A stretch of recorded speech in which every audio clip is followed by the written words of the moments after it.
Greetings and welcome to the Astronomy Picture of the Day podcast. Today's picture is titled Rubin's Cosmos Field. So what do we see here? Well, here we see several different images of the sky as imaged by the Vera Rubin Telescope in Chile. Now, the central panel is the area that is being specifically studied. Now, how big of an area is this? It's about the size of our moon in terms of diameter on the sky.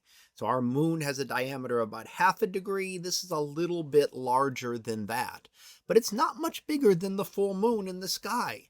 And this is an area that has been chosen to be studied. It's been studied by the Hubble Space Telescope and now by the Rubin Telescope to be able to learn more about distant galaxies.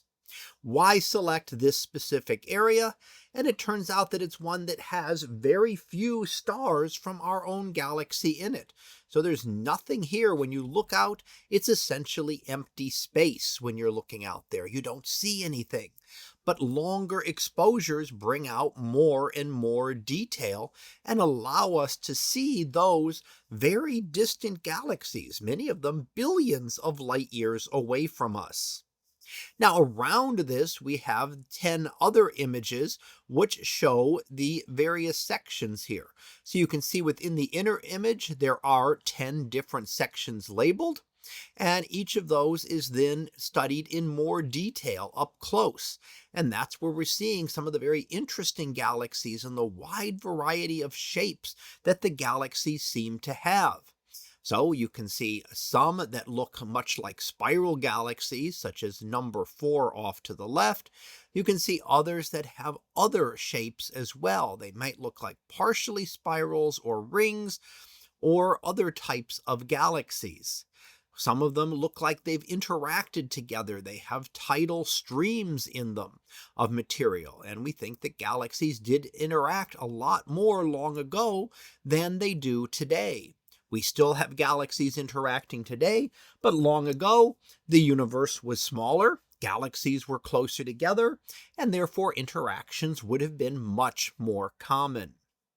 Now, the Rubin telescope will continue to study this, coming back to it every few days, just to be able to look at this one section of the sky and try to learn about what is going on, what it is with these very distant galaxies. And that will hopefully give us a much more dynamic view of this field and how the sky changes.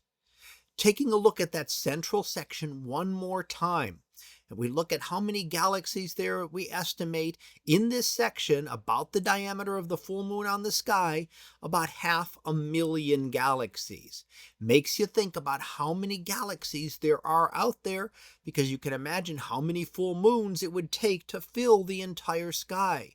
And there's no reason to expect that every other region of the sky would not look, at least statistically, like this in terms of the number of galaxies that we would be seeing.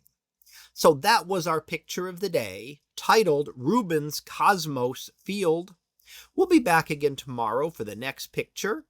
So until then, have a great day, everyone, and I will see you in class.